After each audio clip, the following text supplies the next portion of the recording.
Buenas noches, vamos a empezar la clase. Hoy terminamos, me apagan los teléfonos por favor, hoy terminamos ya el tema del juicio sumario, solo nos resta platicar sobre su trabajo que ustedes me entregaron, el último que me entregaron sobre este tema.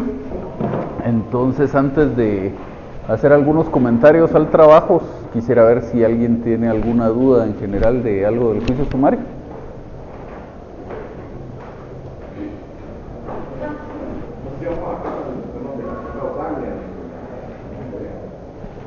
No específicamente, pero si usted tiene alguna duda, con mucho gusto la vemos.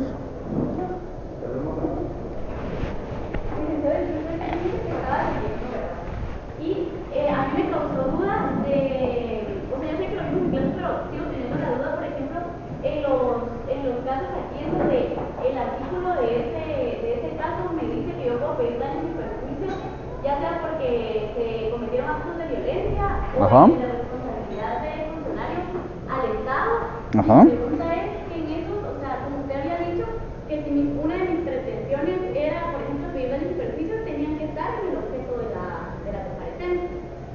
En este tipo de casos en donde expresamente me dice el artículo que yo puedo pedir daños y perjuicios, entonces mi demanda tendría que ser de tal cosa y daños y perjuicios, o... Depende, no hay una respuesta absoluta que pudiéramos dar. En principio, llevémosla por partes. Primero, lo que ya lo platicamos, pero para refrescarlo, si es posible que usted pida daños y perjuicios en la misma demanda donde está pidiendo algo más. La respuesta a eso, dijimos que salvo que la propia norma que le regula la pretensión que usted está haciendo valer haga referencia a que puede reclamar daños y perjuicios, tiene que hacer un análisis del que vamos a platicar en un momento. Entonces, si la misma norma le dice, usted puede reclamar daños y perjuicios, como en el caso, usted misma lo citó, el interdicto de despojo cuando ha habido violencia, ahí la norma le dice, si hubo violencia, hay que condenar al demandado a pagar daños y perjuicios. Entonces ahí no hay donde perderse, lo puede reclamar en la misma demanda. Ahora, buenas noches, si lo que usted tiene no es un caso como ese, sino usted tiene una norma jurídica que simplemente le regula alguna posibilidad de hacer alguna reclamación, y usted, además de esa reclamación que le dice la norma, quiere pedir también el pago de daños y perjuicios, entonces, para saber si lo puede hacer en una misma demanda, tiene que hacer un análisis en cuanto a la vía procesal aplicable. Hace un análisis en cuanto a cuál sería la vía procesal aplicable a su pretensión principal, y luego hace un análisis a cuál sería la vía procesal aplicable si solo estuviera reclamando los daños y perjuicios. Si la vía procesal es la misma, entonces lo puede demandar todo, lo puede plantear todo en una sola demanda. Si la vía procesal es diferente, si digamos de ese análisis usted llega a la conclusión de que su pretensión principal debería dirimirse a través de la vía del juicio sumario, por ejemplo, pero los daños y perjuicios a través de la vía del juicio oral, entonces no es la misma vía procesal, no lo puede reclamar todo en una sola demanda. Podrá reclamar los daños y perjuicios, pero lo podrá hacer por separado. Entonces, ahora, eso en cuanto al importante tema de si podemos reclamar daños y perjuicios junto con alguna otra pretensión, que como les decía, muchas veces tienen los alumnos la tendencia de reclamar siempre daños y perjuicios, alguna otra cosa, y daños y perjuicios está bien, pues si le causaron daños o le causaron perjuicios a su cliente, no hay alguna razón para no reclamarlos. El tema es que no necesariamente va a poder ser en la misma demanda. Primer asunto. Segundo asunto, si usted va a reclamar daños y perjuicios, siempre tiene que tener presente que los daños son una cosa, los perjuicios son otra cosa, y que como en cualquier otra demanda, eso se tiene que ver, la reclamación que usted está haciendo se tiene que ver reflejada a lo largo de toda su demanda. Específicamente les pasa mucho a los alumnos que cuando reclaman algo más y daños y perjuicios, hacen una argumentación muy bonita de su pretensión principal y solo en la petición de fondo que lo condenen a pagar daños y perjuicios, y de dónde salió eso, saber, y el monto mucho menos sabemos. Entonces tendría que haber tener en cuenta esa separación. Una cosa son los daños, otra cosa son los perjuicios, una argumentación de qué daños fueron los que se causaron, cuál fue su valor, qué perjuicios fueron los que se causaron y cuál fue su valor. Ahora sí, llegando a la pregunta que usted planteaba, que es si debo anunciar desde el objeto de la comparecencia que es una demanda de algo más y daños y perjuicios. Depende, no hay una respuesta absoluta que pudiéramos dar. Tenemos que ver la regulación que hay de la pretensión principal que usted está planteando. Porque, por ejemplo, si nos quedamos con su mismo caso del interdicto de despojo, ahí la demanda es interdicto de despojo, punto. Porque dentro de la misma demanda la ley permite que o mejor dicho, ordena que se condene al demandado a pagar daños y perjuicios si es que hubo violencia. Entonces es algo connatural al interdicto de despojo, esa posibilidad de condena al pago de daños y perjuicios si es que hubo violencia. Entonces, en sujeto a la comparecencia, usted solo dirá que comparece a plantear un interdicto de despojo. En su argumentación, pues sí argumentará sobre todo el tema de la violencia, como para que sea eso el hecho generador de la condena al pago de daños y perjuicios. Y ya en su petición de fondo, pues sí hará la solicitud del pago de daños y perjuicios, que en ese caso no sale del aire porque la misma ley lo ordena y usted sí argumentó respecto a la existencia de violencia. Ahora, si fuera un tema como el de donde surgió el comentario, el tema que ustedes resolvieron sobre los derechos de autor, entonces ahí todos, sí creo que todos, pedían la reivindicación de la obra, o de la paternidad de la obra, o de los derechos sobre la obra. Esa era la pretensión principal de todos. Eso, el que le hayan afectado a usted esos derechos de autor, puede o no causar daños y perjuicios. Pudiera ser que simplemente le hayan afectado sus derechos morales, pero que no se le causó algún daño o perjuicio, o puede ser que sí. Pero en todo caso, la reivindicación de esos derechos no lleva aparejado el pago de daños y perjuicios. Lo puede reclamar, pero si usted lo va a reclamar, entonces sí, es una demanda en donde usted está ejercitando una acumulación objetiva de acciones perfectas. Es decir, son dos temas que en principio eran, o tres, porque los daños y perjuicios son dos cosas distintas, son temas que en principio eran independientes y podían y debían tratarse de forma independiente, pero como se cumplen los requisitos que la ley establece para tramitar todo en un solo proceso, entonces usted lo puede hacer, pero entonces anuncia todo. Y es lo mismo que pasa en cualquier otro caso, como por ejemplo cuando usted reclama la desocupación de un bien inmueble y el cobro de rentas atrasadas. Puede hacer las dos cosas en la misma demanda perfectamente, pero desde el objeto de la comparecencia avisa que está demandando las dos cosas y así va todo el desarrollo de su demanda. Lo mismo acá. Tengo otra cosa. Por ejemplo, con esto que le hablaba de responsabilidad de funcionarios empleados, Ajá. en la Constitución establecía que el Estado es solidariamente responsable por los daños y perjuicios. Ajá. Ajá. Entonces, por ejemplo, en esta demanda yo sí tendría que anunciar que es una demanda de responsabilidad de funcionarios en contra de tal persona y de daños y perjuicios, como que solidariamente el Estado también con la persona, o es el... No, lo que pasa es que recuérdese que dijimos, vamos a escribir para que no se les olvide,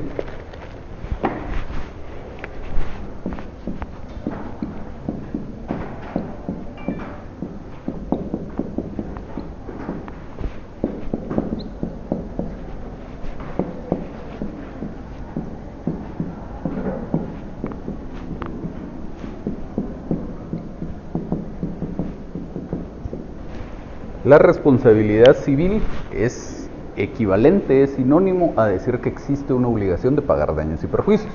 Entonces, por eso les decía yo, esa demanda, ese juicio sumario de responsabilidad civil de funcionario de empleo público, es una demanda de daños y perjuicios, con algún par de particularidades. La particularidad esencial de que el que le causó los daños o los perjuicios fue un funcionario o empleado público en ejercicio de su cargo, que además lo hizo violando la ley, y que entonces eso genera la vía procesal, que es la del juicio sumario, la competencia del juez, que ya vimos que tiene sus particularidades, y especialmente la solidaridad del Estado o de la institución estatal a la que haya servido. Y eso de la institución estatal, la ley hace esa separación teniendo en cuenta que hay instituciones estatales que tienen personalidad jurídica propia. Entonces, si fuera, por ejemplo, un empleado de un ministerio, en ese caso, si usted va a va a reclamar esa responsabilidad solidaria, demanda al Estado, porque el ministerio no tiene personalidad jurídica. Pero si, por ejemplo, fuera el Instituto Guatemalteco de Seguridad Social, que sí tiene personalidad jurídica propia y era un empleado de esa institución el que le causó el daño o el perjuicio, entonces usted demanda no al Estado, sino al Instituto Guatemalteco de Seguridad Social. Y mi última pregunta. Por ejemplo, en los interdictos, el artículo que establece que el juez puede decretar cualquier otra medida precautoria que estimare conveniente. Ajá. Por ejemplo, pues yo había visto dos ejemplos que era en el de entrega de cosas. Ajá. Que si era posible... Espérenme, que ahí ya me revolvió dos cosas. Los interdictos es una cosa y el juicio sumario de entrega de bienes muebles es otra cosa. Perdón, el de despojo. Ajá.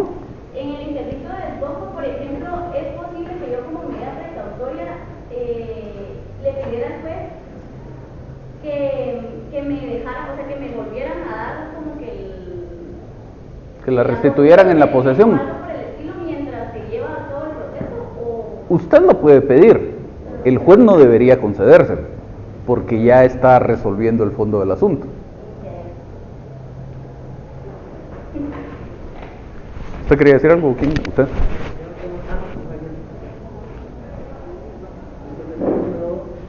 cuanto a la decisión de los contratos, Ajá. me surgió una duda en el motivo de que si nosotros estamos defendiendo la demanda que se nos interpuso sobre la decisión de un contrato, cualquiera que fue, en el 245 dice, procede así mismo el juicio sumario en la demanda de rescisión de contratos que el acreedor haya cumplido por su parte. Ajá. En el caso de que no cumpla el actor en el cumplimiento del contrato, de la obligación en este caso, ¿cómo o cuál es la forma para poder atacar esa cuestión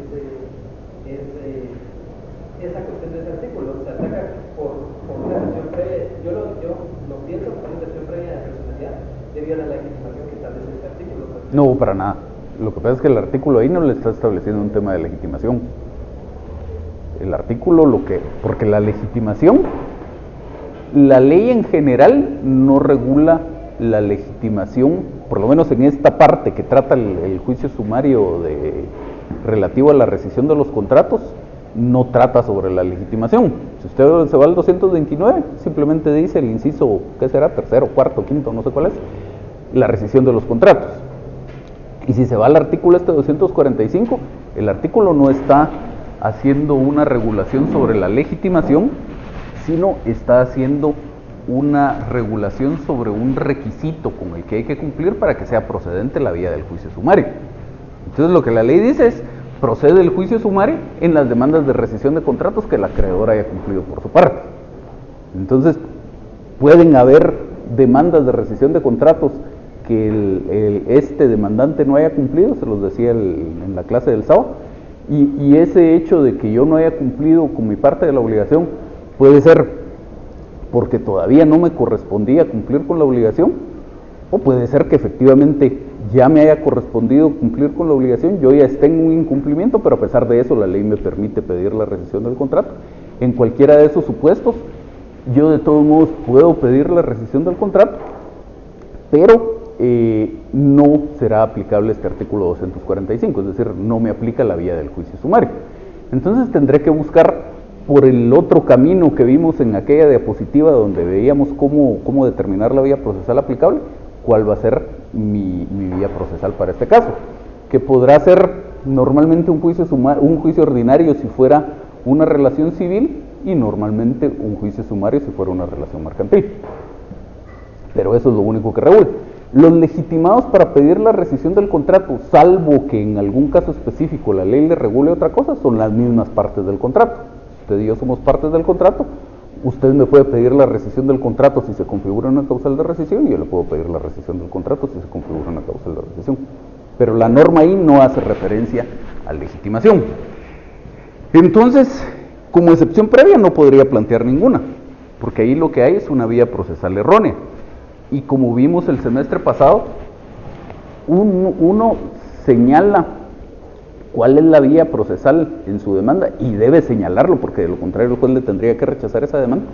Uno señala cuál es la vía procesal que está seleccionando como para que el juez pueda tramitar todo ese proceso y no dejarle al juez una carga que a él no le corresponde, que es de decidir cuál va a ser el trámite de esto. Entonces, usted, atendiendo a las reglas que rijan la selección de la vía procesal, usted dice, esto es juicio sumario, o es oral, o es ordinario, o lo que sea que tenga que plantear, y lo plantea de esa forma. El juez, cuando le da trámite a la demanda, sí está obligado a verificar que la vía procesal que usted haya seleccionado sea la correcta, porque de lo contrario le tiene que rechazar la demanda. Pero, como no es un requisito de la demanda, lo que plantean muchos es una excepción previa de demanda defectuosa, que no es correcto, porque la excepción previa de demanda defectuosa procede cuando se incumple alguno de los requisitos establecidos para la demanda. En los particulares, que son los del 106, y por extensión se entiende que también procede la excepción cuando se incumple alguno de los del 61, los generales de toda primera solicitud. Pero, insisto, no es un requisito propio de la demanda, por lo tanto una excepción previa de demanda defectuosa no se configura ahí. Ahí lo que debe hacerse, si usted seleccionó erróneamente su vía procesal, a pesar de eso el juez le dio trámite a la demanda, lo que tengo que hacer yo es impugnar la resolución que le dio trámite a esa demanda. ¿Muy bien? ¿Sí?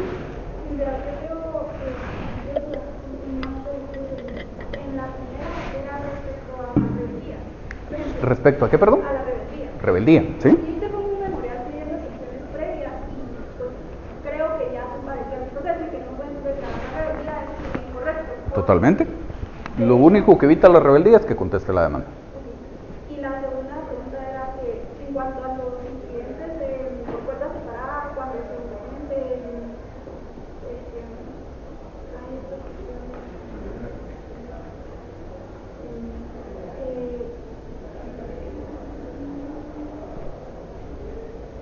bueno, digamos, yo quiero interponer una excepción, y eso se lleva por puerta separada. ¿Cuál? Las que, dependiendo, son perentorias, son excepciones previas. ¿Pero de qué me está hablando usted? Porque usted me dice, usted quiere interponer una excepción y esas se tramitan en cuerda separada. Ahora, ¿de qué excepciones me está hablando para ver si vamos por buen camino? Pero planteada como la excepción de prescripción. No como previa, sino Como excepción en cualquier estado del proceso. exacto. Sí, porque si la plantea como previa no es en cuerda separada. Entonces, bueno, la planteo en cualquier estado del proceso. Entonces, mi duda era que las excepciones del sumario siempre se refieren a sentencia.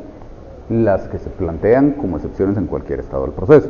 Si es como previa, es igual que en el ordinario, un incidente que le pone obstáculo al curso del proceso y se resuelve en un auto. Digamos, en este caso sería la excepción, se tendría que resolver en sentencia. Si se planteó como excepción en cualquier estado del proceso, si se planteó como previa, no. Y en esta situación, el proceso queda en estado de resolver, o sea, digamos que ya se está en el momento de la vida. Ajá.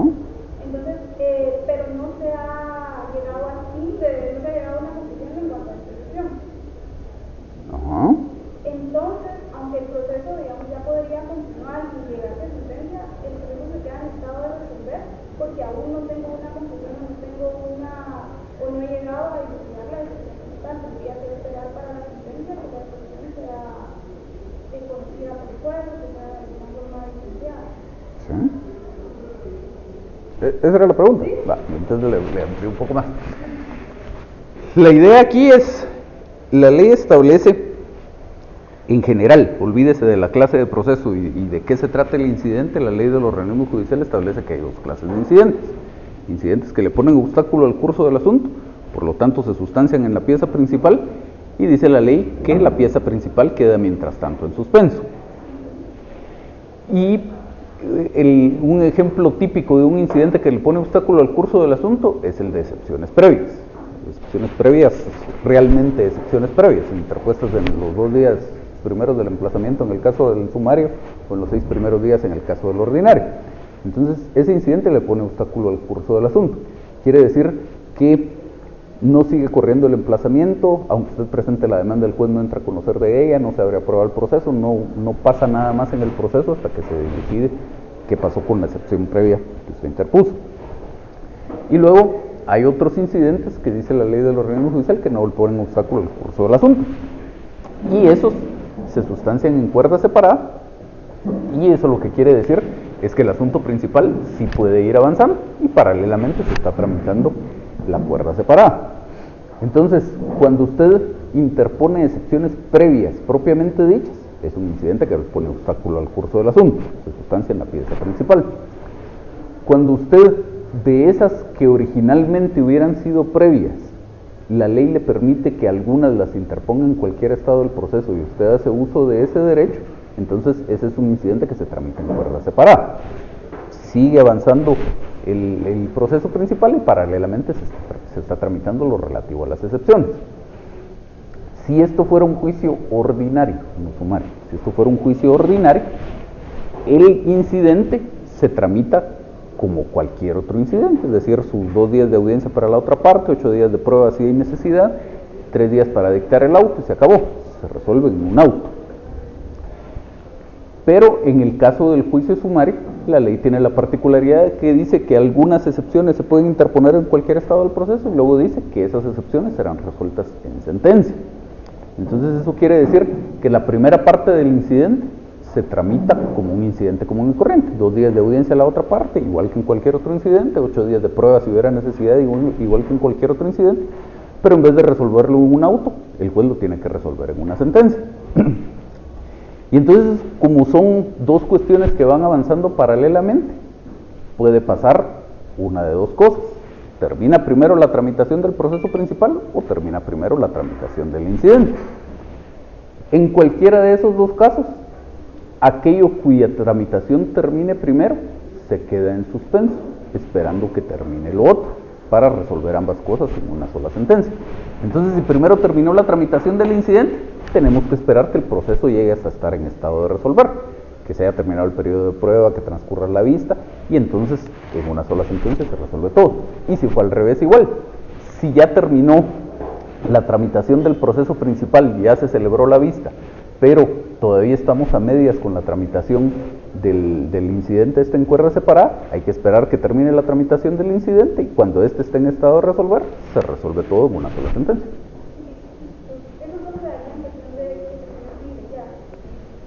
Solo en ese caso y que sea juicio sumario. Si es ordinario, no. Si es ordinario, termina el incidente común y corriente a través de un auto.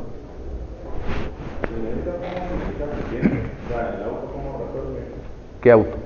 El auto del incidente de la excepción en cuerda separada. En el caso del juicio sumario, no hay auto. ¿No hay auto? No, solo la sentencia. Ya está.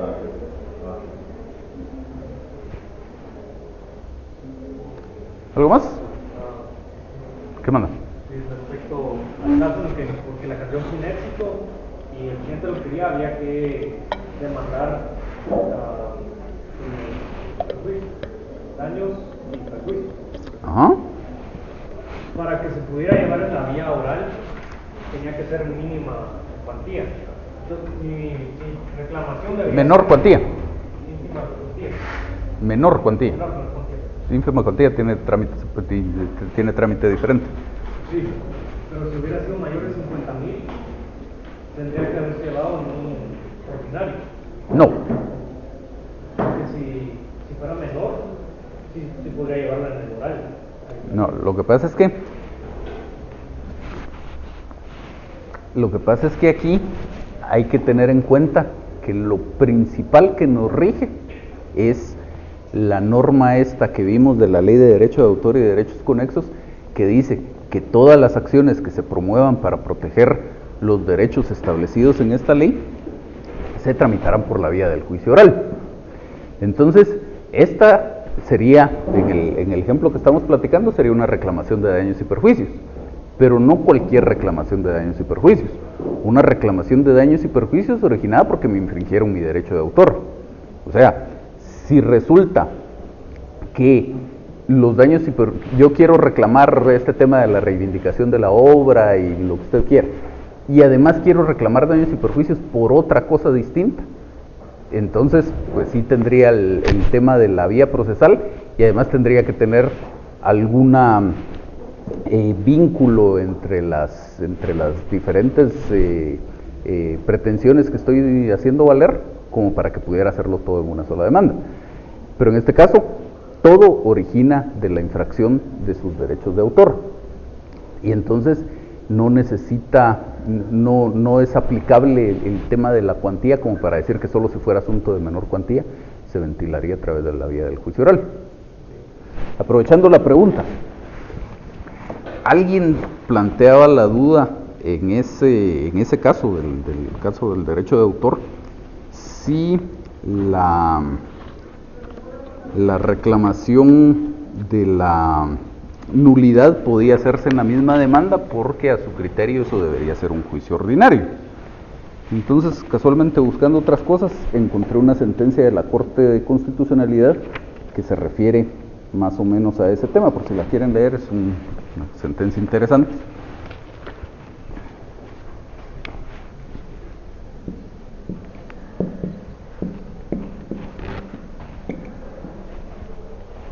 Ahí está el número de expediente.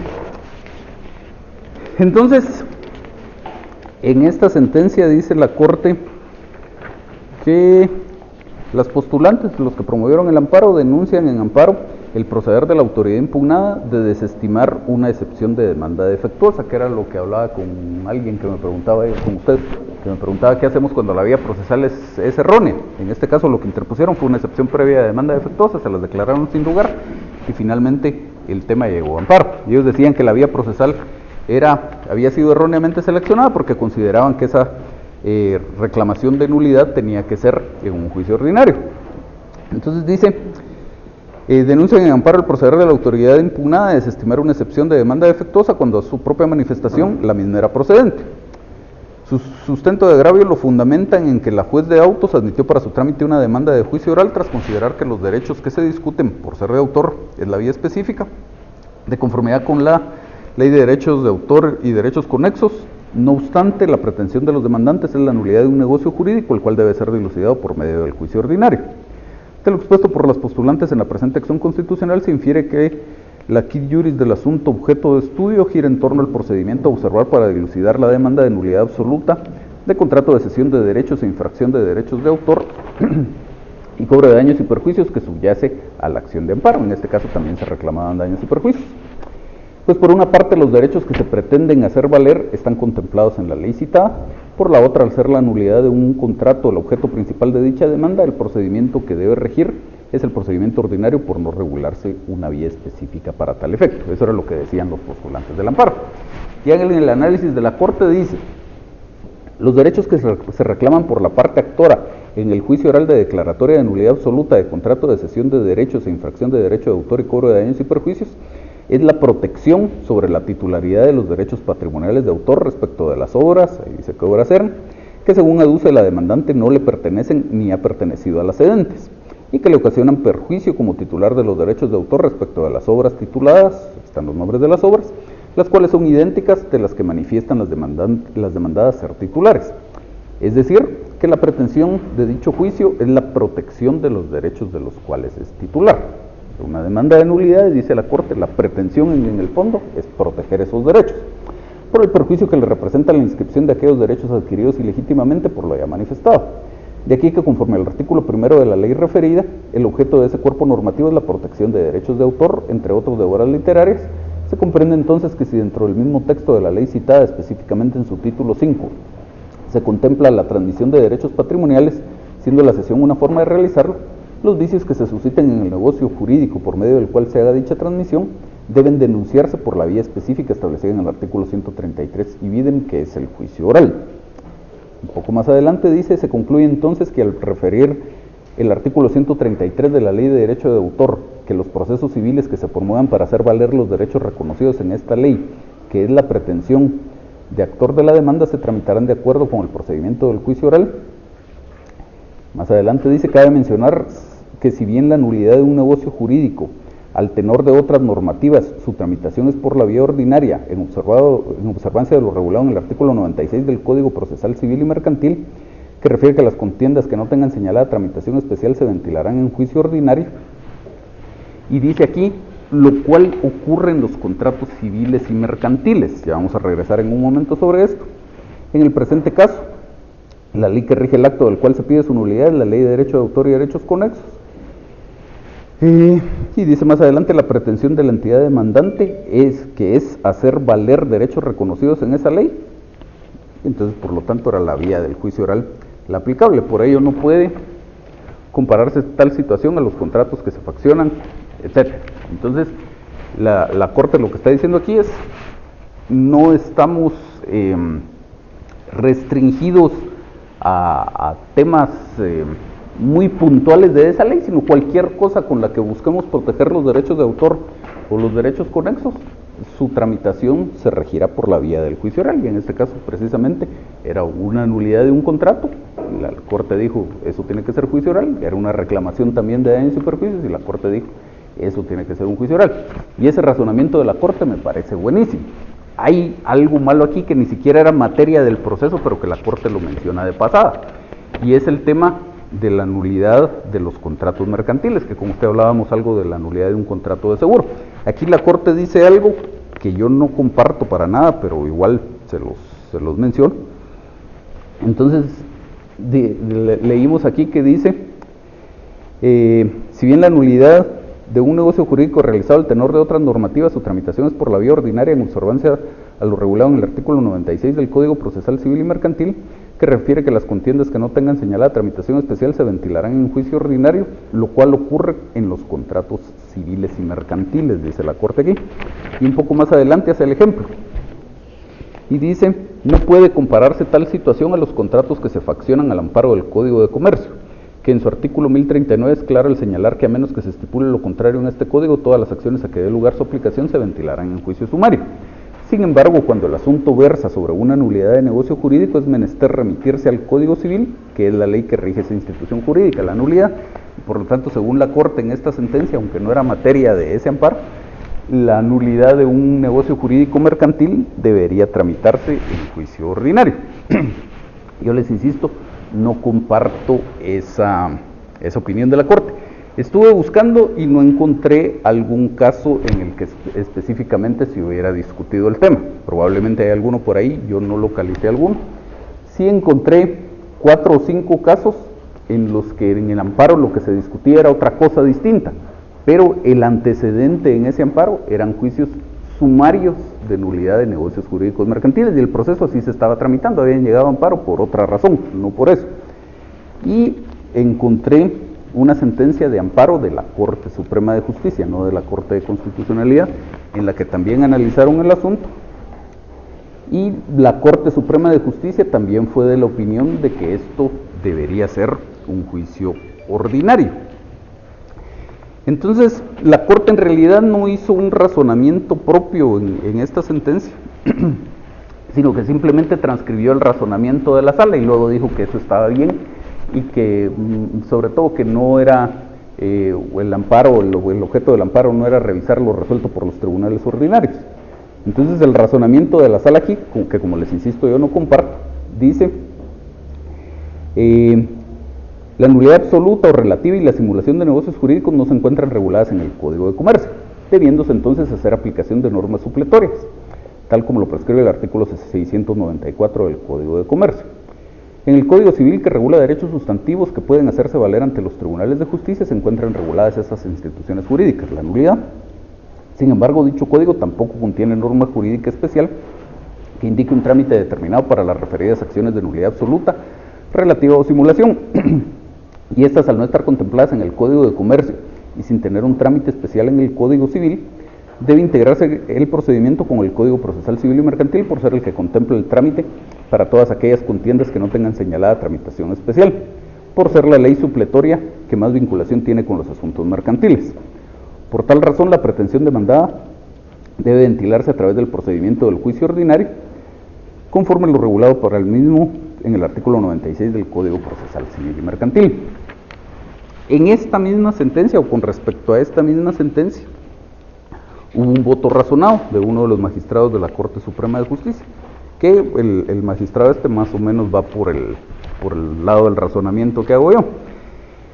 Entonces el magistrado dice que no está de acuerdo con esta sentencia y que a su criterio sí debió haberse otorgado el amparo. Aquí la historia fue que presentaron una demanda de nulidad de un fideicomiso, de un contrato de fideicomiso, y la demanda fue rechazada. Entonces interpusieron una nulidad en contra de esa resolución de rechazo y eventualmente esto llegó hasta el amparo. Y el magistrado aquí dice que a su criterio si era procedente otorgar el amparo, y entonces dice: el fideicomiso es un negocio jurídico eminentemente mercantil, y hace algunas consideraciones respecto a los negocios mercantiles, y luego dice: estimo que para decidir cuál es la vía para demandar la nulidad de un contrato de fideicomiso debe considerarse la naturaleza de ese contrato, es decir, que es un contrato mercantil, los sujetos que intervienen, que obviamente eran comerciantes, en el caso de un fideicomiso necesariamente tienen que intervenir una institución bancaria, y el contexto en el que se desarrolla, conduciéndonos a estas situaciones entre los cuales como mínimo hay un comerciante y que es una negociación propia del comercio guatemalteco. Y luego cita algunos ejemplos en los cuales la tramitación ha sido a través de un juicio sumario refiriéndose a contratos mercantiles. Cita un caso de un contrato de obra que dice: este está regulado en el Código Civil, pero que fue el mismo ejemplo que vimos la clase anterior, por las partes que intervenían en el contrato, fue considerado un contrato mercantil. Cita un contrato de arrendamiento con opción de compra, la misma historia, fue considerado como un contrato mercantil. Un contrato de promesa de venta, igual, que son contratos todos regulados en el Código Civil, y otro ejemplo de un contrato de obra.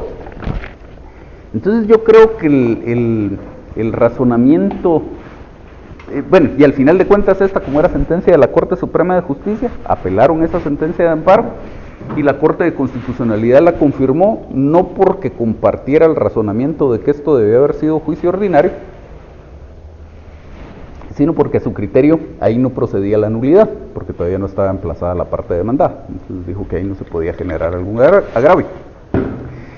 Entonces, por el lado que van los razonamientos de este par de sentencias, es por el lado de decir: la nulidad como institución jurídica no está regulada en el Código de Comercio, sino está regulada en el Código Civil, y por lo tanto la vía procesal es la del juicio ordinario. Pero el tema que tenemos aquí es que el Código de Comercio no dice que se rijan por la vía del juicio sumario las instituciones jurídicas reguladas por ese código. Dice: las acciones a que dé lugar su aplicación, la aplicación de este código. Y específicamente en el caso de la nulidad del contrato de seguro que platicábamos la clase anterior, la demanda de nulidad se basaba en una norma del Código de Comercio que dice: será nulo el contrato de seguro si pasa tal cosa. Entonces, ¿estábamos aplicando el Código de Comercio? Por supuesto que sí. Que además estuviéramos aplicando otras normas jurídicas también, pero estábamos aplicando el Código de Comercio, y por lo tanto, yo les insisto, a mi juicio, la vía procesal aplicable en esos casos sería la del juicio sumario. Por supuesto, podrán hacer ustedes su propia investigación y formarse su propia opinión, pero esa es mi consideración, debería ser juicio sumario ahí. No sé si resolví su duda o... ¿Sí? ¿Alguien más? ¿Dudas? ¿No? Bueno, entonces vamos a platicar sobre los trabajos que ustedes entregaron relativos precisamente a un contrato de seguro.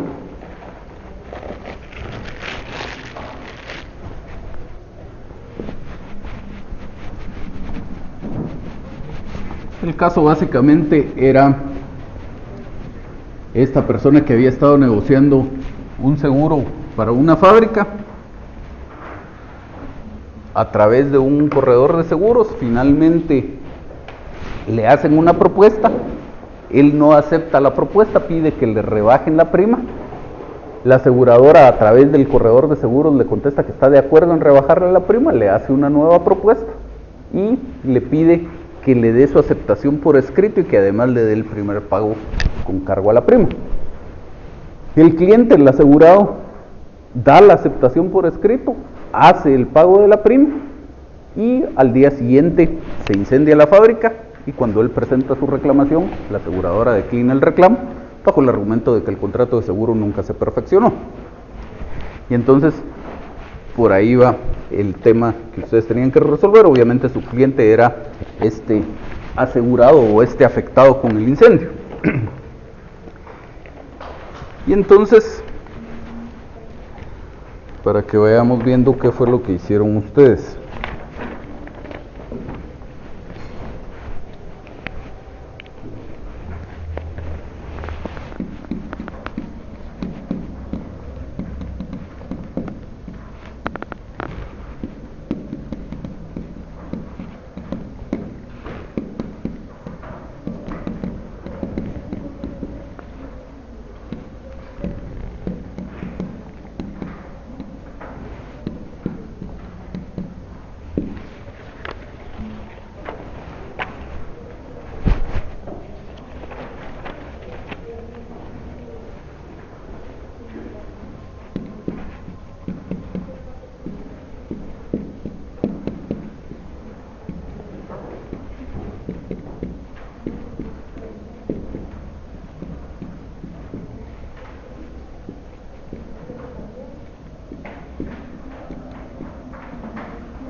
Entonces, tengo 5 trabajos y en el objeto de la comparecencia, esto fue lo que me anunciaron.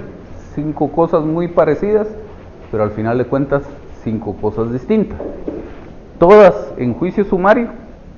Entonces tengo una demanda de juicio sumario de declaración de existencia y cumplimiento de contrato de seguro, otra de declaración de existencia de contrato de seguro y cobro de suma asegurada, otra de cumplimiento de contrato de seguro, otra de indemnización de seguro contra incendio y otra de cobro de seguro por daños. Entonces, en principio lo que tienen en común es que todas son en juicio sumario. En aquellas 2 de ellas se pide que se declare la existencia del contrato y además el cumplimiento del contrato en un caso y el cobro de la suma asegurada en el otro. Y en estas 3 de acá no se pide que se declare la existencia del contrato, únicamente se pide el cumplimiento del contrato, el pago de la indemnización y el cobro del seguro por daños, dice acá. Primera pregunta, a ver quién me la quiere contestar. ¿Por qué juicio sumario?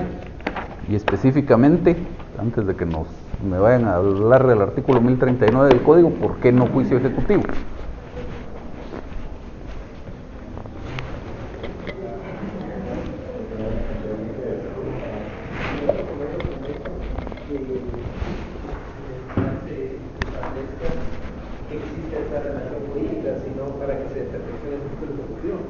Solamente nació la vía jurídica como prácticamente con un acuerdo de voluntades en diferentes tipos de documentos, pero no hay ningún documento que tenga la naturaleza para solicitar el título que se proceda como título. Va. Y supongamos que sí le emitieron a usted su póliza de seguro. Usted tiene su póliza de seguro en la mano. Mismo caso, con la única diferencia de que sí tiene usted su póliza de seguro y le declinaron el reclamo, por la razón que sea. Y usted quiere demandar a la aseguradora para cobrar la indemnización. ¿Qué hace? ¿Sumario o ejecutivo?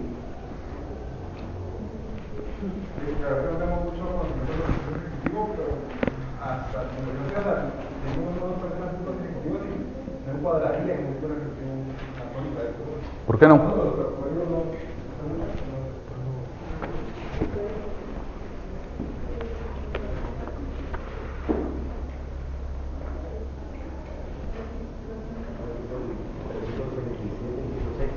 Exactamente. Procede el juicio ejecutivo cuando se promueve en virtud de alguno de los siguientes títulos. Sexto, las pólizas de seguros, etcétera.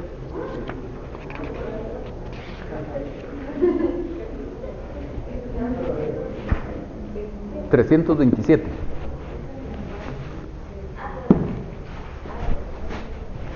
Entonces su compañero ya me dijo un argumento que es irrefutable. No puedo plantear juicio ejecutivo porque para un juicio ejecutivo necesito tener un título ejecutivo, y como en este caso, si llegáramos a la conclusión de que hubo acuerdo de voluntades, que todavía no hemos hablado sobre eso, si llegáramos a esa conclusión, el acuerdo de voluntades es verbal, no tengo un documento. Perfecto. Ahora la pregunta es, ¿qué pasa si sí tengo la póliza de seguro, no me quisieron pagar y quiero reclamar el pago de esa indemnización? Dígame usted. ¿Usted? ¿No? Ah, perdón. ¿Sí? Yo sí me iría por el juicio ejecutivo Ajá. con la póliza. Ajá. La única forma en la que no sé, aún teniendo la póliza, no me iría por el juicio ejecutivo, pero no es tal vez la postura que yo manejo, sería que la existencia del contrato está, la existencia del contrato de seguro está en duda. No está en duda. Okay. Entonces tal vez me iría. Yo también me iría por el primario, por el tiempo que se hicieron la ley, es decir, el código de civiles anterior al código de comercio. Creo que es como una ley específica que regula la materia mercantil en general. Entonces, yo por ese motivo tal vez sería. Bueno, pero de todos modos, si queremos hablar de aplicación solo del artículo del Código de Comercio, mire, debe ser el último párrafo del 1039.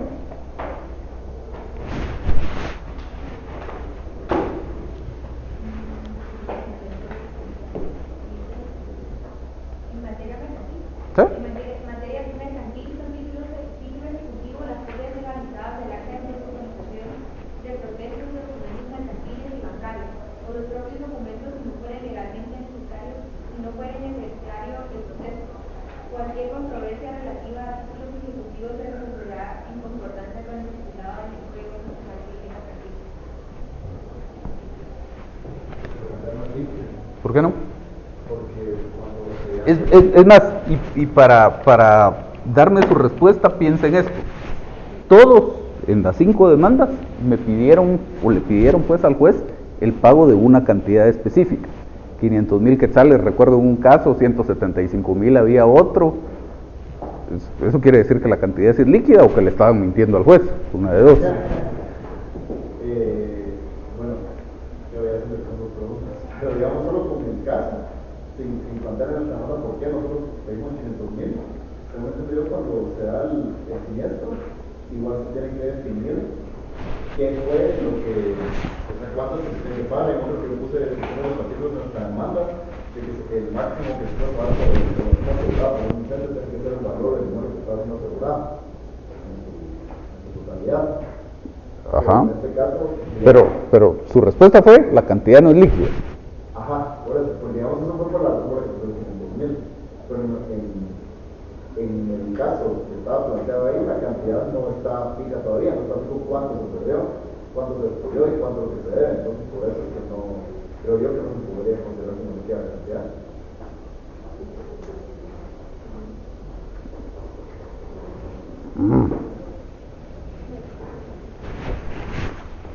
Le guardo el comentario para su respuesta, solo quiero ver si alguien más quiere dar alguna otra opinión.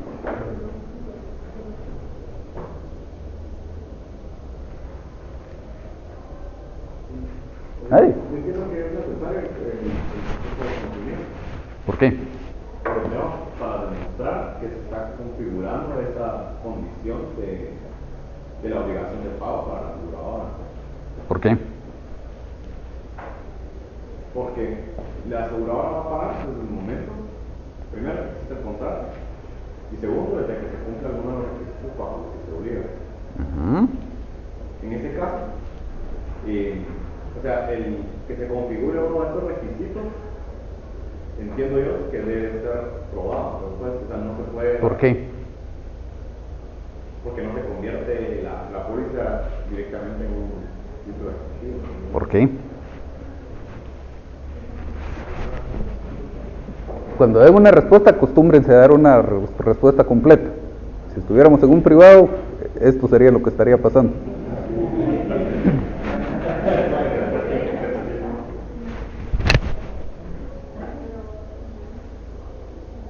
¿Nadie más? A ver.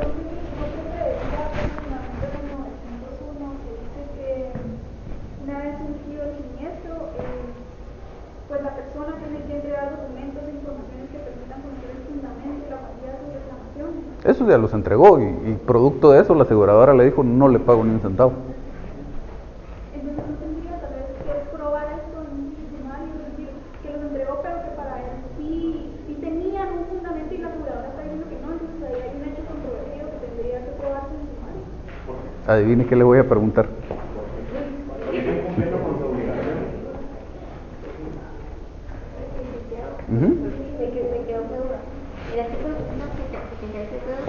¿El artículo qué, perdón? Ajá.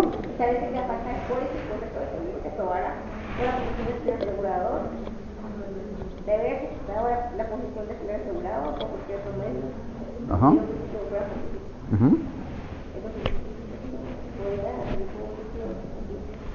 No, para usted solo tiene título ejecutivo. Los títulos ejecutivos siempre es un documento. Entonces usted solo tiene título ejecutivo cuando tiene un documento y ese documento cumple las características que la ley establece. Entonces aquí estamos pensando en dos escenarios distintos. Uno, el escenario que yo les planteé a ustedes en el caso, que era no tiene usted documento. Entonces ahí, por supuesto, descartamos la posibilidad del juicio ejecutivo porque no tiene documento. Ahora los estoy poniendo a pensar en un supuesto distinto. ¿Qué hubiera pasado si la aseguradora sí le dio a usted su póliza de seguro? Usted tiene el documento que dice la ley ahí, pólizas de seguro. Y la aseguradora no le pagó su indemnización cuando usted presentó la reclamación. Entonces ahora la pregunta es, ¿lo plantea como juicio ejecutivo o de todos modos lo plantea como juicio sumario?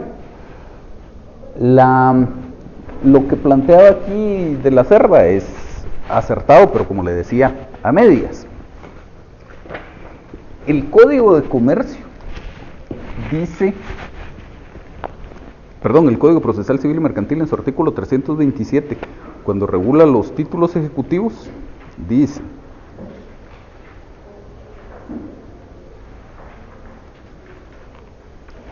procede el juicio ejecutivo cuando se promueve en virtud de alguno de los siguientes títulos, y tiene una enumeración ahí de distintos documentos.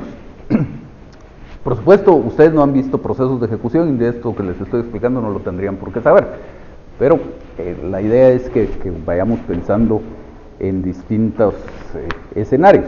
Entonces la norma dice, procede cuando el juicio ejecutivo cuando se promueve en virtud de alguno de los siguientes títulos y tiene una enumeración de documentos. Pero además el siguiente artículo, el 328, dice, además de las disposiciones especiales previstas en este título y en el siguiente, se aplicarán las normas correspondientes a la vía de apremio. Dentro de las normas de la vía de apremio regresamos al artículo 294. Y el artículo 294 dice, procede la ejecución en vía de apremio cuando se pide en virtud de los siguientes títulos. Pero aquí les establece algunas características que deben cumplir esos títulos. Y dice, siempre que traigan aparejada la obligación de pagar cantidad de dinero líquida y exigible, que más o menos por ahí iba su compañero cuando platicaba de la liquidez. Entonces, no es simplemente que sea uno de estos documentos, sino tiene que traer aparejada la obligación de pagar una cantidad de dinero líquida y exigible. Esto lo reforzamos con el 329. Y el 329 dice, promovido el juicio ejecutivo, el juez calificará el título en que se funde. Y si lo considerase suficiente y la cantidad que se reclama fuese líquida y exigible, despachará el mandamiento, etcétera, etcétera. Ya nos vamos con el trámite. Entonces, eso nos confirma que para el juicio ejecutivo, los títulos ejecutivos tienen que cumplir esos dos requisitos. Tienen que traer aparejada la obligación de pagar una cantidad de dinero líquida y exigible. Aquí, con respecto a la póliza de seguro, tenemos un problema de cumplimiento de requisitos, pero en realidad no es un problema de liquidez, es un problema de exigibilidad. No van a creer que estoy jugando, estoy buscando el diccionario de la Real Academia Española.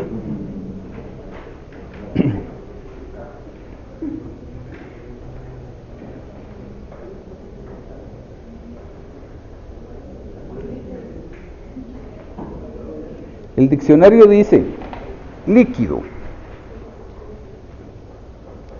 La segunda acepción dice dicho de un saldo o de un residuo de cuantía cierta que resulta de la comparación del cargo con la data, es decir, del activo y el pasivo.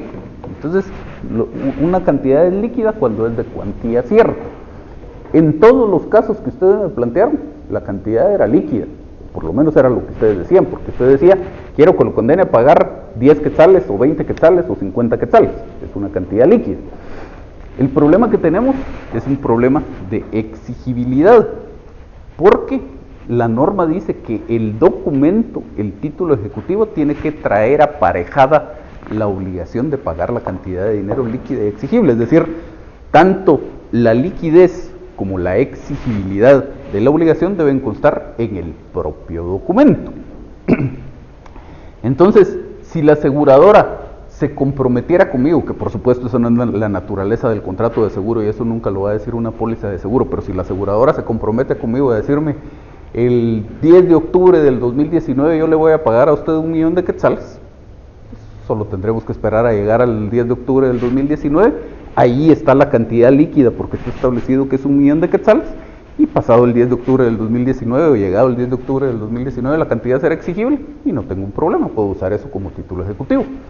Pero en una póliza de seguro, la aseguradora nunca se compromete a pagar definitivamente una cantidad de dinero. La aseguradora se compromete a pagar hasta cierta cantidad de dinero. Hay una suma asegurada, pero eso es un techo. De ahí hacia el suelo puede ser cualquier cosa. Primero es, y luego se compromete a pagar hasta la suma asegurada, siempre y cuando se produzca el siniestro. Y además, siempre y cuando estemos dentro del plazo de cobertura del seguro, y además siempre y cuando no se produzca ninguna de las causas de exclusión que establece el propio contrato de seguro.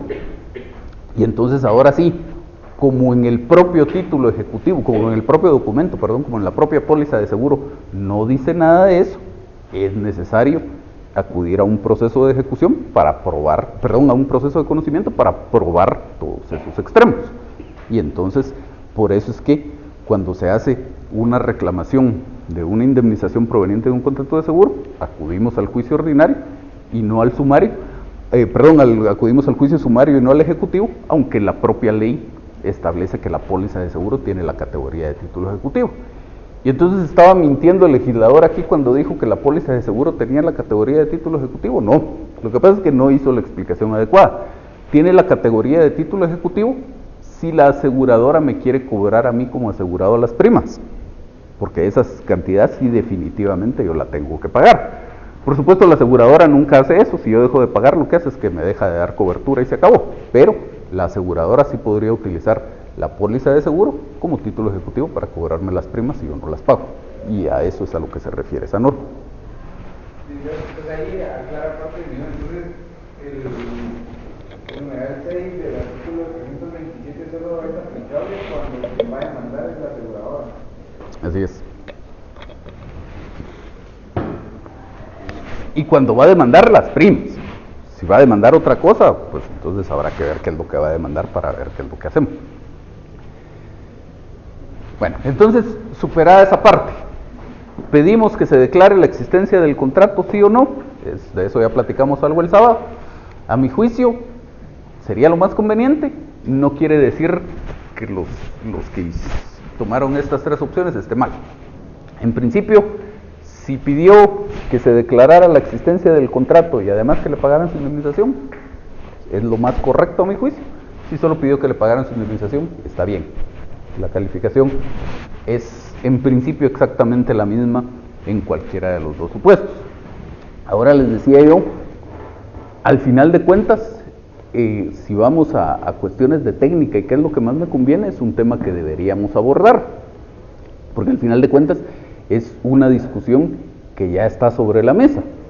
Cuando la aseguradora me denegó el reclamo, me lo denegó porque dijo que no existía el contrato de seguro. Si me lo hubiera denegado por cualquier otra razón, si me deniega el reclamo porque yo no presenté mi reclamo, valga la redundancia, dentro del plazo que lo tuve que haber presentado, o si me deniega el reclamo porque operó alguna de las causas de exclusión, o si me lo denegó por cualquier otra razón, pues estamos de acuerdo con que existe el contrato de seguro. No tiene sentido pedir en ese caso que se declare la existencia del contrato, solo pido mi indemnización. Pero en este caso ya la aseguradora me hizo el planteamiento, me denegó el reclamo bajo el argumento de que el contrato de seguro no se ha perfeccionado, o nunca se perfeccionó y que por lo tanto no existe.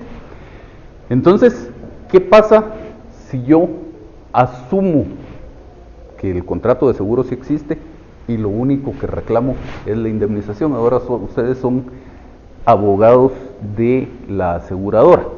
¿Cómo defienden a la aseguradora?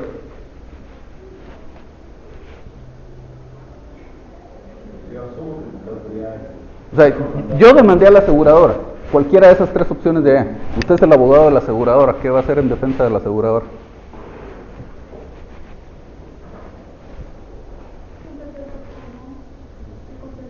No, usted es la abogada de la aseguradora, ¿qué va a hacer en defensa de la aseguradora?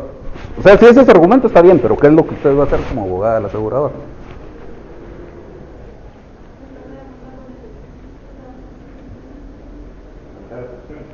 ¿Qué excepciones?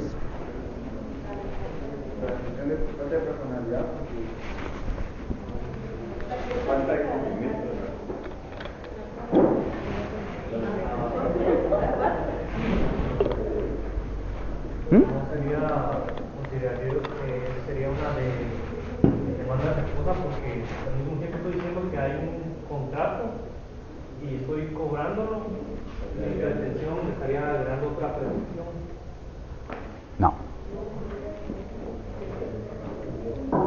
No, porque su pretensión es una. Estamos en cualquiera de estos tres casos. La pretensión es una. La pretensión dice, quiero que la aseguradora me pague. Tiene una pretensión nada más. Ahora la pregunta es, usted es el abogado de la aseguradora. Procesalmente, ¿qué hace para defender a su cliente? Señorita. Muy bien. Eso es lo que haría la aseguradora. De hecho, les contaba yo el sábado que este caso está basado en una sentencia de la Corte Suprema de Justicia y llegó esto a casación porque la aseguradora lo que interpuso fue una excepción perentoria de inexistencia del contrato. Usted me recuerda que tiene un punto extra. Entonces la aseguradora planteó su excepción perentoria de inexistencia del contrato. Esa excepción se la declararon con lugar en la sentencia, obviamente, y eventualmente por eso fue que llegó a casación el asunto. Entonces, ¿qué pasa si la aseguradora interpone su excepción perentoria de inexistencia del contrato? ¿Qué pasa conmigo como demandante? O con cualquier excepción perentoria que interponga el demandado, ¿en qué posición quedo yo como demandante frente a esa excepción perentoria en cuanto a posibilidades de argumentar algo al respecto?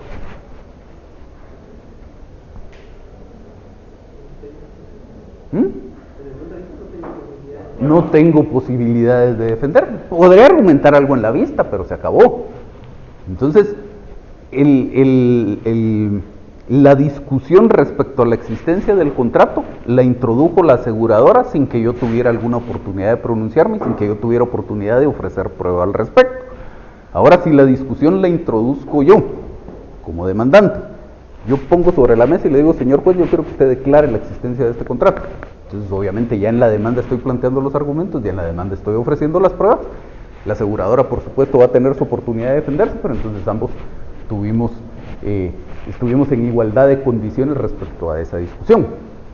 Mientras que si nos quedamos con estas opciones, estoy un poco o bastante en desventaja frente a la defensa que pudiera ejercitar la aseguradora aquí.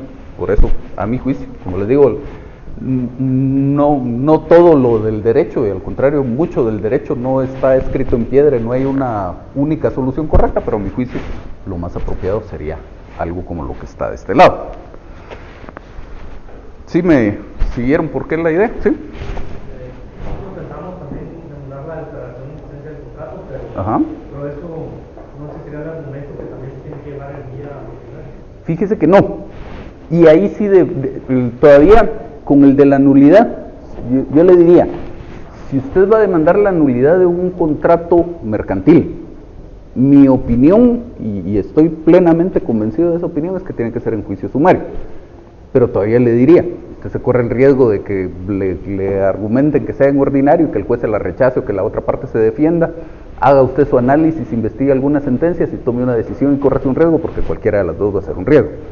Ahora, en este caso, cuando usted pide que se declare la existencia del contrato, eso es definitivamente un tema que no le involucra, porque el objeto de discusión, como vimos en estas sentencias, es que la institución jurídica de la nulidad está regulada en el Código Civil y no en el Código de Comercio.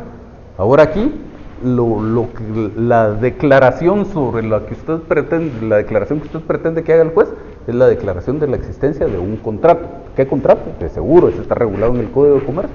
No hay para dónde perderse, que es un tema netamente mercantil y que por lo tanto la vía aplicable ahí sería la del juicio sumario. ¿Sí me siguieron entonces en la idea? Bueno, entonces, en cuanto a la otra parte, lo que pidieron estos tres y lo que pidieron la otra parte del planteamiento de estos dos, dice que estos quieren el cumplimiento del contrato de seguro, los otros quieren el cobro de la suma asegurada, los otros quieren el cumplimiento del contrato de seguro, igual que el primero de allá. El siguiente es un juicio de indemnización de seguro contra incendio y el otro es un juicio de cobro de seguro por daños. Todos están bien, mejor dicho, no hay ninguno que esté mal, pero por precisión terminológica nos quedaría más apropiado si lo planteáramos como un juicio sumario de cobro de indemnización por contrato de seguro. Porque lo que vamos a cobrar no es el seguro, es la indemnización. No es un juicio de indemnización, sino es un juicio de cobro de indemnización. Sí es un juicio de cumplimiento del contrato de seguro, pero dentro de las muchas obligaciones del contrato de seguro, específicamente lo que quiero es que me pague la indemnización, que es lo mismo de este de acá. Y en este dice cobro de suma asegurada. No es la suma asegurada lo que, por supuesto, la cantidad es esa, pero no es la suma asegurada lo que voy a cobrar, sino es la indemnización. La suma asegurada es el monto máximo hasta por el cual la aseguradora se hace responsable. La indemnización es lo que me tiene que pagar a mí la aseguradora cuando ocurre el siniestro. Será dentro de ese rango, pero es específicamente la indemnización lo que estoy reclamando. Ahora veamos sus trabajos.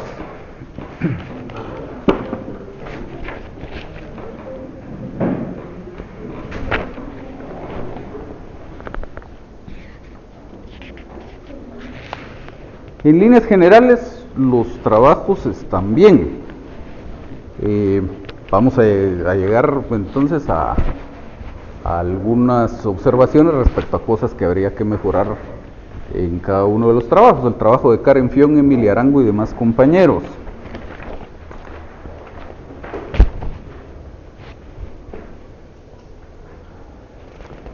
Aquí el último párrafo del numeral 1 de los hechos, de los antecedentes. Dice: mi representada, con el fin de proteger y asegurar sus operaciones de producción y comercialización de textiles, contrató a la entidad tal, en virtud del artículo 833 del Código de Comercio de Guatemala, que establece que el seguro puede contratarse por cuenta de otro. Ese artículo no es aplicable a este caso.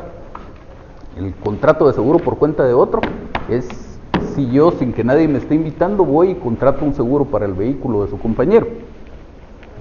A eso se refiere la norma. Entonces, obviamente, esa no era aplicable en este caso. Luego aquí va teniendo un desarrollo de la argumentación muy ordenado. Empieza con unos antecedentes, luego habla sobre la negociación de este contrato.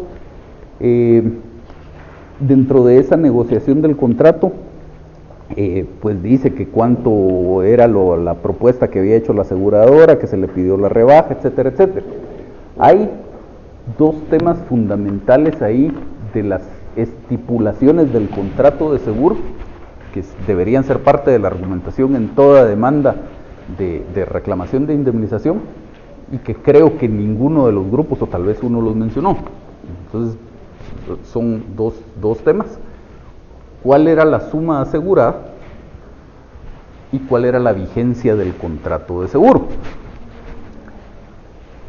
Entonces, ¿por qué es importante esto? Primero, dentro de los hechos, todos lo hicieron, le estoy diciendo al juez cuando ocurrió el siniestro.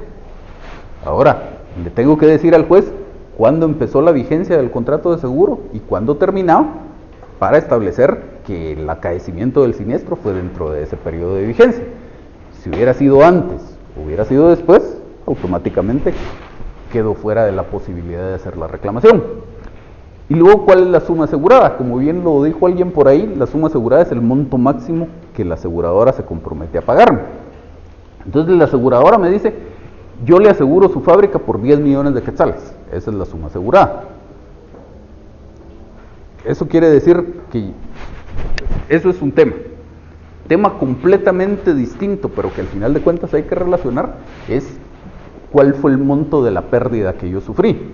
Entonces yo le tengo que decir al juez, señor juez, se quemó mi fábrica y el monto de los daños asciende a 6 millones de quetzales. La suma asegurada era de 10 millones, sí lo cubre, por lo tanto podría condenar a la aseguradora a pagar la totalidad de esta reclamación. Pero si, por ejemplo, siendo la suma asegurada de 10 millones de quetzales, el monto de mi pérdida es de 15 millones de quetzales, eso no lo cubre la suma asegurada. Yo podré reclamar solo hasta los 10 y los otros 5 millones es mala suerte mía. Entonces hay que hacer esa combinación ahí entre la suma asegurada y el monto de mi pérdida. ¿Usted quería decir algo, no? Es una pregunta, pero Ajá. se contesta con eso que establece el artículo que el asegurado tiene que entregar el cumplimiento de todos los daños. Ajá. Nosotros en la demanda no podemos hacerle o argumentar sobre lo que ocurrió, porque es también. Por supuesto. ¿Qué es? Que es otro tema que vamos a comentar de los trabajos porque creo que nadie lo hizo. Entonces, que de hecho es el siguiente comentario que tengo aquí marcado. El numeral 3 de los hechos dice del incendio. Y al final la última oración de ese apartado dice, sin embargo, los daños materiales fueron de tal magnitud que hasta la fecha mi representada no ha podido restablecer las operaciones de producción. ¿Cuál magnitud? No lo sabemos. Entonces, en todos los casos, tienen ustedes una reclamación por un monto de indemnización, en este caso era 34 millones y pico de quetzales, que es una cantidad totalmente sacada de la manga. Dentro del proceso, aquí, vamos a tener que probar que efectivamente se quemó la fábrica. ¿Qué fue lo que le pasó al inmueble como consecuencia de que se haya quemado esa fábrica? ¿Qué sería necesario para reponer ese inmueble, para reparar ese inmueble, o si hay que derrumbar el edificio, cuánto costaría volverlo a construir, cuál era el valor del edificio, etcétera, etcétera? Todo eso hay que probarlo. De lo contrario, la demanda va a ser declarada sin lugar. Por cierto, nadie lo planteó de esa forma. ¿Por qué nadie planteó esta demanda como una demanda de daños y perjuicios?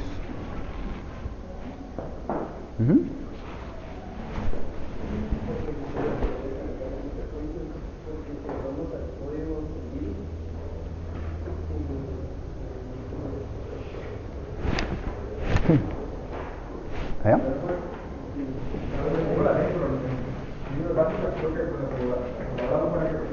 Exactamente. Exactamente, o sea, está bien que no la hayan planteado de esa forma, pero normalmente cuando vemos casos de reclamo en contra de una aseguradora, más de alguien plantea la demanda como una demanda de daños y perjuicios. De hecho, en el caso este que les cuento que sirvió de antecedente para esta sentencia de casación, la demanda la plantearon de esa forma. A pesar de eso, pues tuvieron más o menos buena suerte que finalmente la casación la declararon con lugar, y al declarar con lugar la casación les declararon con lugar la demanda, porque la demanda estaba mal planteada. Yo no puedo plantear esta demanda en contra de la aseguradora como una demanda de daños y perjuicios porque no fue la aseguradora la que causó el incendio. Si la aseguradora lo hubiera causado, pues les estoy reclamando los daños y perjuicios. Pero en este caso lo que quiero es que me pague una indemnización, que es distinto. Y el seguro puede ser un seguro de daños, pero eso no quiere decir que mi reclamación sea una reclamación de daños y perjuicios.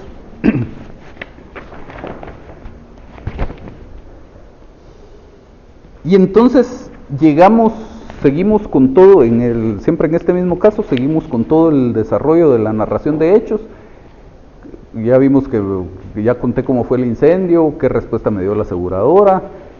hago toda una argumentación de por qué el contrato sí se había perfeccionado, luego digo que aquí ocurrió un incumplimiento del contrato, y la última oración antes de la conclusión dice: mi representada reclama el cumplimiento del contrato de seguro para que Seguros del Norte, Sociedad Anónima, cumpla con su obligación de indemnizando a mi representada por los daños causados a sus instalaciones por el incendio de tal fecha, por un monto de 34 millones y pico de quetzales. ¿De dónde salió eso? De la pura manga. Y entonces, en estas circunstancias, si la demanda hubiera sido declarada sin lugar, y en esa situación están todos o la mayoría de los trabajos, entonces ahí sí tenemos una seria debilidad. Hay que comprobar, hay que argumentar sobre la existencia y hay que probar el acaecimiento de esos daños, qué fue lo que le pasó al inmueble, cuál es la cantidad que sería necesaria para repararla, o si se dañó totalmente, si se destruyó totalmente la construcción, cuál era el valor de esa construcción que se destruyó.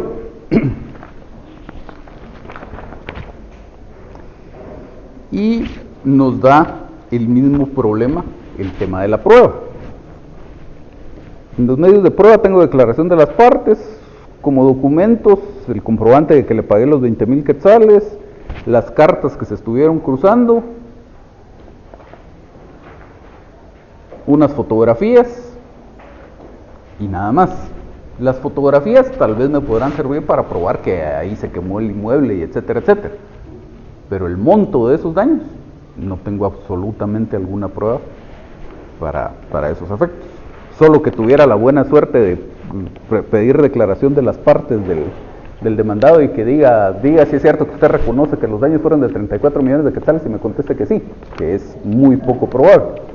¿Sí? En este caso, digamos, ¿cómo se puede probar el monto? Digamos, se podría como que probar con puras facturas del precio de cada una de las cosas que se dañaron o con el informe. Depende de las circunstancias del caso en particular y depende de qué es lo que le haya pasado ya situándonos en el caso concreto, qué fue lo que le pasó a la fábrica. Porque digamos, fue un problema solo de la construcción. Entonces a lo mejor resulta que usted, pues, le estoy poniendo, las situaciones podrán ser muchísimas, pero a lo mejor resulta que usted iba a pedir un préstamo hipotecario y el mes pasado pidió que le hicieran un avalúo comercial del inmueble. Y entonces usted tiene su avalúo que le dice cuánto cuesta el terreno, obviamente el terreno no se ve perjudicado por el incendio y cuánto costaba la construcción. Y usted lo que quiere reclamar es el monto de la construcción porque quedó totalmente destruida. Entonces ahí decía que la construcción tenía un valor de 34 millones de quetzales y usted no necesita más que su avalúo para decirle al juez, aquí está esto. Ahora, si fuera no una destrucción total, sino que hay que repararlo, entonces usted tendrá que conseguir algunos, ¿cómo se llaman estas cuestiones? Alguna cotización de alguien, un ingeniero o una empresa constructora, de cuánto le cobraría a usted para volverle a dejar el inmueble en las condiciones que lo tenía. O resulta que lo que se dañó fue la maquinaria que estaba en esa fábrica, entonces acompañará a usted sus facturas de cuánto costaban esas máquinas. A lo mejor resulta que eran máquinas viejas, entonces tiene que acompañar su factura, más podría ser un informe del contador tomando en cuenta la depreciación, cuál era su valor actual. Hay que ver las circunstancias específicas del caso. Con algo tan, perdón que lo interrumpa, con algo tan sencillo como su carro, usted asegura su carro. Cuando usted va con la aseguradora, por ejemplo, a mí me chocaron en una ocasión mi carro, fue pérdida total, y me pagó la aseguradora del que me chocó. Entonces parte de lo que me pidió la aseguradora era, no me recuerdo si 2 o 3 cotizaciones de un vehículo de ese modelo, de ese año, etcétera, etcétera, cuánto costaba, porque no es suficiente el que usted llegue con la aseguradora y le diga, pues mire, mi carro vale X cantidad de dinero. Y en ese caso más complicado todavía porque era la aseguradora del otro. Si hubiera sido la mía, yo tengo una suma asegurada. Digamos, mi carro está asegurado en X cantidad de dinero. Eso no quiere decir que si me roban el carro o si se destruye el carro, automáticamente la aseguradora me paga esa cantidad de dinero, a no ser que pague una prima específica para esos efectos. De lo contrario, lo normal es que la aseguradora le va a decir a usted, lamentamos mucho lo de su carro, pero ahora demuestran que su carro valía lo que usted dice que valía. Entonces, y eso, como le digo, con algo tan sencillo como un vehículo.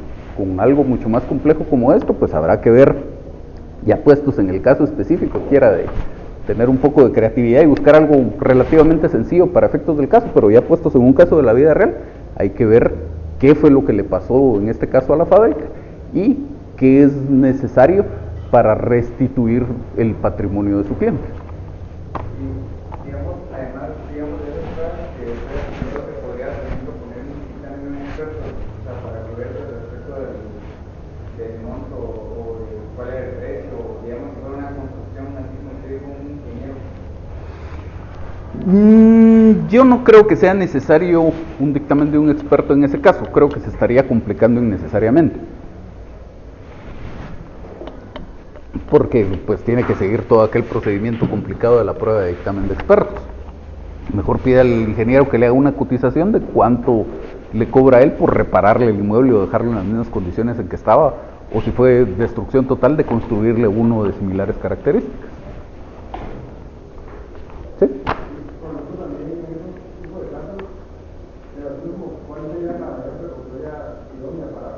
Ya vamos a llegar a eso, pero sí tenemos ahí un tema con la medida precautoria también, ¿qué manda?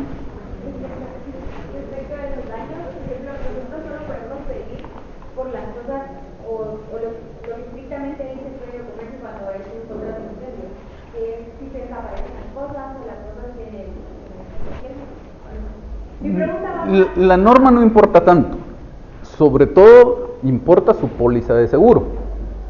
En este caso usted no tiene una póliza de seguro, pero tiene que seguramente, así hubiera sido, tiene algún cruce de correspondencia relacionado a qué era lo que a lo que se le estaba queriendo dar cobertura con ese contrato de seguro. Entonces, cuando la aseguradora le manda la propuesta y le dice a usted, mire, le voy a asegurar su inmueble, se lo voy a asegurar para la reclamación que están haciendo aquí, se lo voy a asegurar por 40 millones de quetzales. Y en esos 40 millones de quetzales le estoy asegurando la construcción por 20 millones de quetzales, le estoy asegurando la maquinaria por 15 millones de quetzales y le estoy asegurando las instalaciones específicas por 5 millones de quetzales, por ejemplo, o la materia prima o lo que usted quiera. como que siempre nosotros digamos que la cosa era una empresa y pues como no es como que no podemos producir que no es como los servicios, es como los servicios, sino que no podríamos pedir como una cantidad por lo que dejamos de percibir porque las cosas no funcionan, o Sí. a menos que hayamos captado algo. Sí le entiendo la pregunta y le pregunto a usted, ¿qué piensa usted?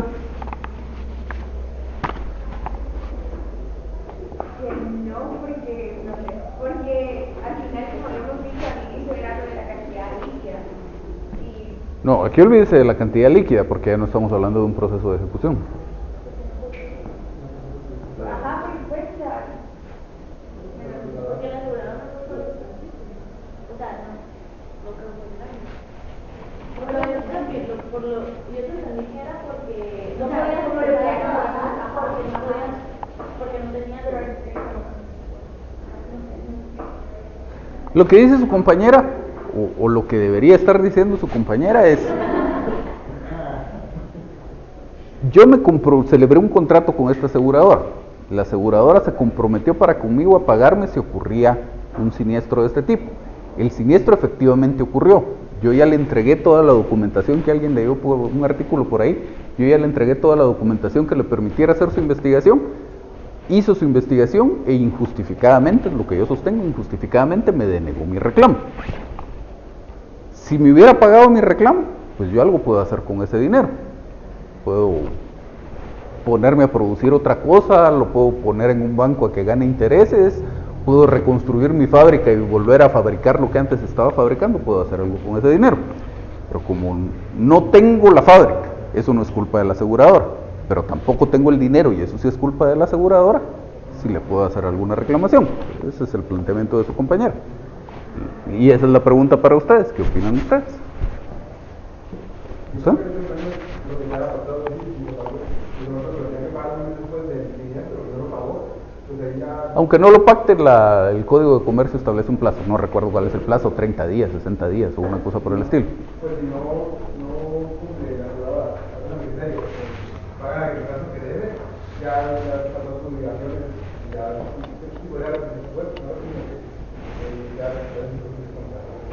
¿Por qué? ¿Por qué?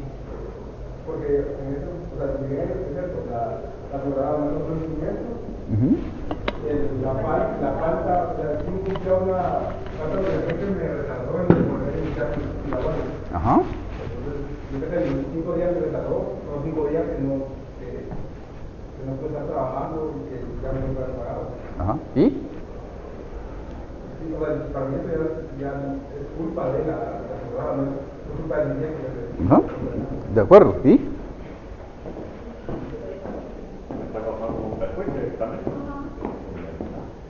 ¿Por qué? Porque se obligó a hacer el pago de la indemnización Ajá. en un momento específico. De acuerdo. ¿Y?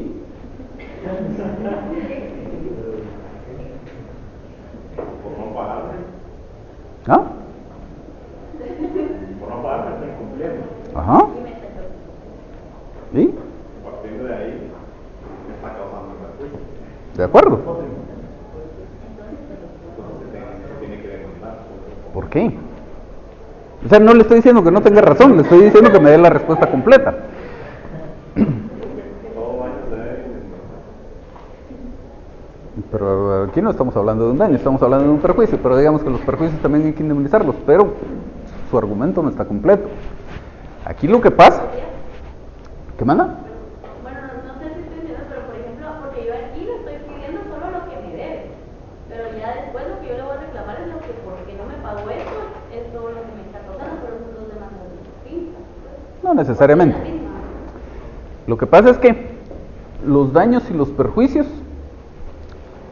pueden surgir de un acto propio del que va a ser demandado, que me cause a mí una pérdida en mi patrimonio o que me impida obtener una ganancia lícita, que en principio es lo que pasó cuando se quemó la fábrica. Por eso era que decíamos, esta demanda no puede ser de daños y perjuicios porque la aseguradora no fue la que me quemó la fábrica. Ahora la ley también establece otro supuesto de generación de los daños y perjuicios. Dice, establecida la situación de mora, el deudor está obligado a pagar los daños y perjuicios resultantes del retardo.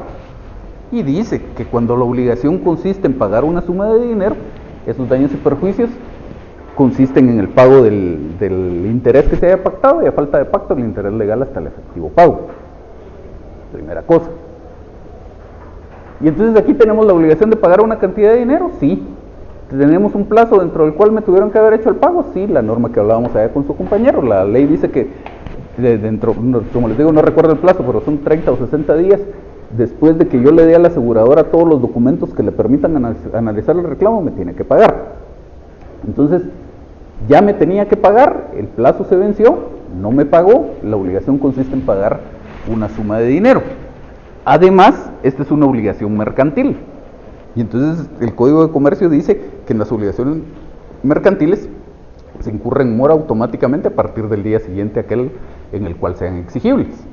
Entonces, ya ni siquiera necesitamos la interpelación al deudor, sino a partir del día siguiente aquel que se cumplió el plazo que la aseguradora tenía que pagarme, ya está en mora y yo por eso le puedo reclamar daños y perjuicios en esta misma demanda porque es originado del mismo tema mercantil.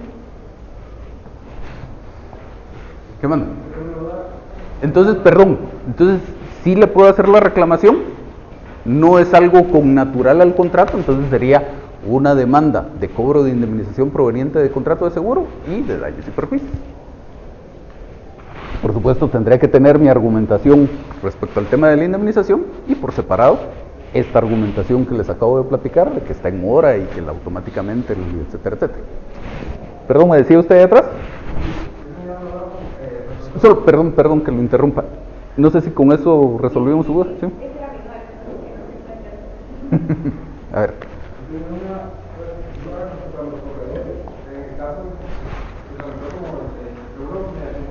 Ajá. En el caso de que yo le di una carta y le di un cheque al corredor, ahí yo ya cumplí con mi obligación como precisamente de avisarle al asegurador que sí quería, porque él tiene que llegar una carta para que se tenga el contrato hasta la aseguradora. No, yo le di al corredor ya. Es un tema que solo uno de los grupos abordó en su demanda, que era algo realmente importante, porque la parte de la discusión podría ser aquí, pues si usted hizo un trato con aquel señor, ni siquiera vaya a reclamarle a aquel señor porque yo no tengo alguna relación con él. Entonces, si quiere reservamos, porque de todos modos ya tenía planificado comentárselos porque lo tengo marcado aquí en el grupo ese que sí me hizo alguna argumentación al respecto. Básicamente la idea es que la ley de la actividad aseguradora establece en algunos de sus artículos este tipo de intermediación para la celebración del contrato de seguro, y básicamente se entiende que este corredor de seguros en este caso representa al asegurador.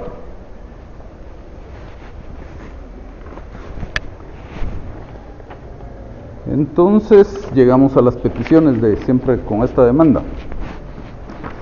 Tenemos peticiones de trámite y dice el numeral 7 que como medida precautoria se decreta el embargo precautorio de una cuenta bancaria, y la misma medida precautoria me pidieron todos. Aquí tenemos un tema con esto de las medidas precautorias. La regla general la tenemos en el artículo 661 del Código de Comercio, porque este que demandado es una sociedad mercantil. Todas las aseguradoras son sociedades anónimas, por lo tanto son sociedades mercantiles, y eso quiere decir que es un comerciante. Y dice el artículo 661 del Código de Comercio que la orden de embargo, y todos los comerciantes son titulares de por lo menos una empresa mercantil. Entonces dice el código que la orden de embargo contra el titular de una empresa mercantil solo puede recaer sobre esto en su conjunto, mediante el nombramiento de un interventor, y establece algunas excepciones a la regla. Dentro de ellas dice que, sin embargo, puede embargarse el dinero, entre otras cosas, mercaderías y algunas otras cosas, cuando no se afecte la marcha normal de la empresa. La medida precautoria idónea en este caso no puede ser la intervención, porque esta es una entidad sujeta a la inspección de la Superintendencia de Bancos y pues es parte del sistema financiero del país, y entonces pedir la intervención de una empresa de este tipo por una deuda común y corriente es un tema complejo, sobre todo porque se necesitan conocimientos especializados para administrar una empresa de este tipo, no lo puede hacer cualquiera. En las legislaciones anteriores, yo no sé por qué la legislación actual no siguió esa línea, pero por ejemplo en la anterior ley de empresas de seguros sí estaba establecido que la superintendencia de bancos podía intervenir a las aseguradoras, pero básicamente por temas de incumplimiento de la aseguradora frente a la superintendencia. La aseguradora no estaba siendo bien administrada, entonces la intervenía la superintendencia de bancos, y eso excluía esa posibilidad de que se interviniera por solicitud de algún particular. Yo hace muchos años, bajo la vigencia de esa ley, llevé una demanda en contra de un asegurador, y cuando pedimos la medida precautoria, cuando pedimos el embargo, lo que hicimos fue hacer una argumentación ahí de que la ley en ese entonces no permitía que se decretara la intervención y que por lo tanto era procedente el embargo de las cuentas. En este caso, la prohibición como tal así expresa ya no existe, pero de todos modos la medida sigue siendo una medida que no es idónea. Además, mi reclamación es, contrario a lo que dijo alguien por ahí, es en una cantidad líquida. Yo ya sé cuánto estoy reclamando, 34 millones y pico de quetzales. Entonces yo sí puedo pedir que le embarguen sus cuentas a esta sociedad hasta por 34 millones de quetzales. Pero no es una petición que debiera ser así de golpe, como que si se tratara de una persona individual el que está siendo demandado, sino debería tener un parrafito, tampoco es necesaria una explicación muy extensa, pero un parrafito al final de los hechos en donde hago referencia a la idoneidad de la medida precautoria, porque en este caso me tienen que conceder el embargo de las cuentas bancarias o de alguna cuenta bancaria de esta sociedad hasta por ese monto.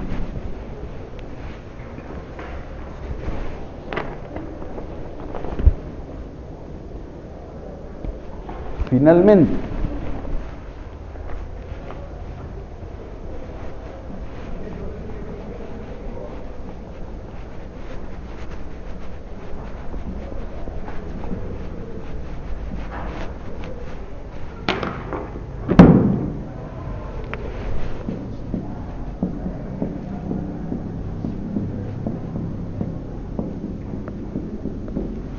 esta es una petición de condena, mi petición de fondo en esta demanda.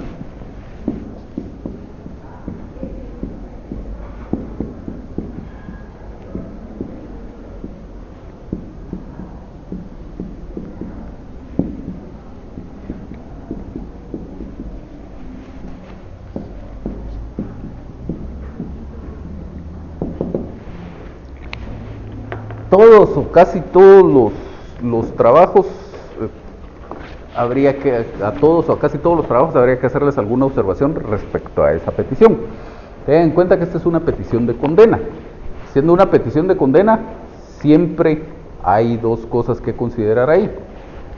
La redacción empieza así: se condene a, etc. Y dentro de mi petición tienen que estar contemplados siempre estos 4 elementos. ¿Quién es el deudor? ¿Quién es el acreedor? ¿Cuál es el monto? ¿Y cuál es el concepto? Es decir, ¿por qué quiero que lo condenen a pagar esa cantidad de dinero?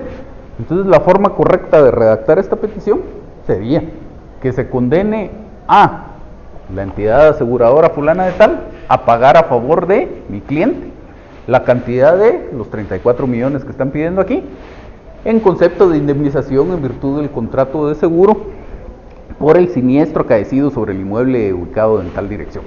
Entonces, ya tenemos nuestra petición con claridad y precisión. Aquí dice, se le ordene a la entidad, que al final de cuentas es lo mismo, pero técnicamente al ser una petición de condena, lo correcto es decir, se condene.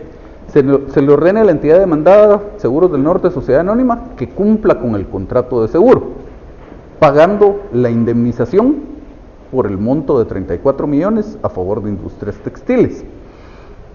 Entonces, pues los elementos más o menos están ahí, pero como les digo, técnicamente hacemos referencia a que se le condene y sobre todo no hay mucha precisión aquí en cuanto al concepto. Está bien establecido cuál es el monto, está bien establecido cuál es el acreedor y cuál es el deudor, pero lo que dice es que cumpla con el contrato de seguro pagando la indemnización. ¿Indemnización por qué? Por el incendio ocurrido en la fábrica, etcétera, etcétera, en tal fecha. Y ahí estaríamos. Pues yo digo que por hoy lo dejamos aquí. Perdón.